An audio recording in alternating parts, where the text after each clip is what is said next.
السلام علیکم ټولو عزتمنو قدرمنو کتونکو ته د سید نجیب طرف نه سلام وي. وړونو اوس دلته ناستو مرګلي درغلي وو ګپ شپ مې لګولو. اچانک یو مرګلي د غریب جان ورور د یوې ویډیو لینک راواستولو. ویډیو مې اورېدله سټارټینګ کې خو هغې لږ ګپ شپ پکې لګولی وو او بیا منځ کې هغه د مور په باره کې څو شعرونه ویلي دي. نو موږ ته قسم دی ډېر زیات دُخ ډېر زیات تکلیف راورسېدلو. خدای د هغه مور باندې رحم و کرم نظر وکړي. اکثر زه خبره دا کوم چې غریب جان یو ډېر همدرد انسان دی، یو ډېر زیات مطلب مخلص انسان دی او همیشه دپاره هغه مو سپورټ کړي وو.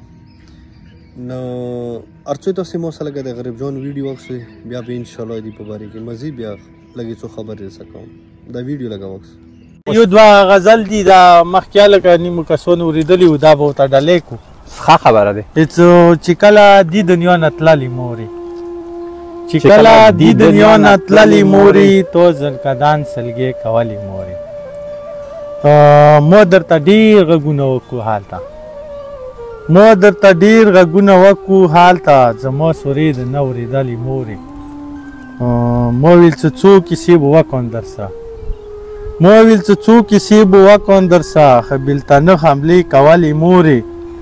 ما درته ویل په زړه د څار مان دی، ما درته ویل په زړه د څار مان دی، تو تشې شنډې خورولې مورې.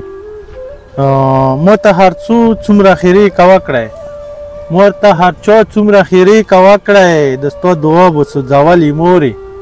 د ژوندانو خوندونه حاله لوړو، د ژوندانو خوندونه حاله لوړو، څه ته یې کابر ته سپرلې مورې.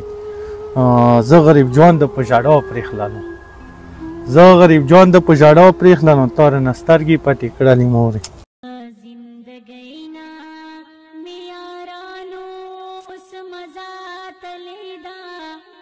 د زندګۍ نه مې یارانو اوس مزه تللې ده، چې مې له کوره د خوږې مور جنازه تللې ده، چې مې له کوره د خوږې مور جنازه تللې ده. اته جی وړونو د غریب جان ورور به تاسې ویډیو لیدلی وي. بس د ویډیو اخري کې به زه تاسو ته صرف دا څو خبرې وکړم چې وړونو دا دنیا چې کومه دی دا فني دنیا دی. دا دنیا هر چا نه پاتې دی، چاهې هغه بادشاه وي که هغه فقیر وي که هغه امیر وي که هغه هر څوک ویلې نه وي. دا فني دنیا نه بې واورېږي، خامخا کوچ کوي څه به. بس موږ به رب ته سوال وکړو چې خدایه د غریب جان مور باندې ته رحم وکړي.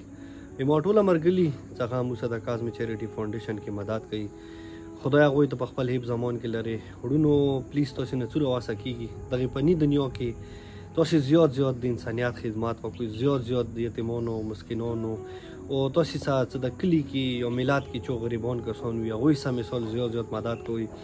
اوس مې راته ویله چې 2 ورځې زندګي دی، داسې نه وي چې انسان سترګې پټې شي بیا اخري کې دا سوچ و فکر لري چې کاش کې څه دنیا کې مو داسې څه کړي وای څغ واجې نه نن دې مو مطلب د کابر کې رڼا وه.